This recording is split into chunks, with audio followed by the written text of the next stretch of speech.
और छोटे को नमस्ते और बड़े को प्रणाम करती हूँ।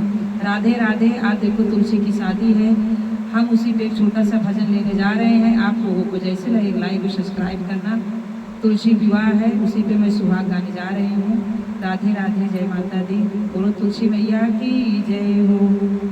अरे कार्तिक महीनावा में तुलसी लगाए, अरे तुलसी लगाए, अरे दिया ना जलाए सुबह शाम रानी के सोहागे बढ़े, अरे दिया ना जलाए सुबह शाम रानी के सोहागे बढ़े।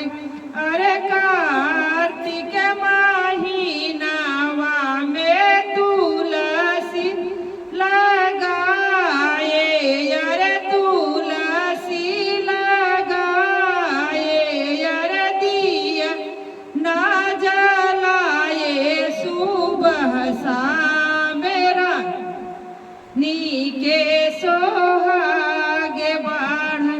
अरे पहिला मांगन मांगे साजन के उमरिया, अरे साजन के उमरिया, अरे लंबी उमरे होई जाए रानी के सोहागे बढ़ई, अरे लंबी उमरे होई जाए रानी के सोहागे बढ़ई।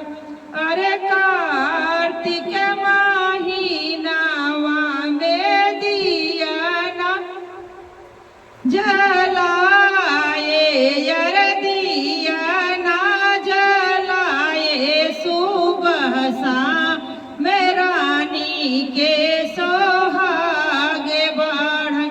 अरे दूसरा मगनवा मांगे गोदिया के ललनवा, अरे गोदिया के ललनवा, अरे ललनाया रे होई जाए रानी के सोहागे बढ़े।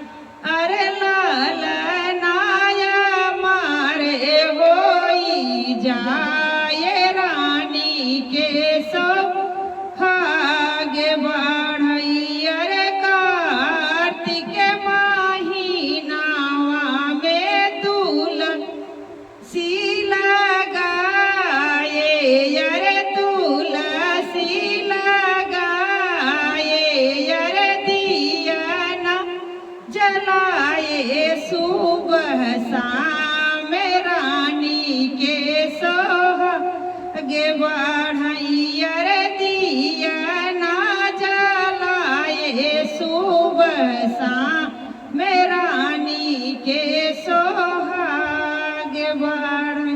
एक बार बोलो तुलसी मैया की जय, एक बार बोलो शालिग्राम महाराज की जय।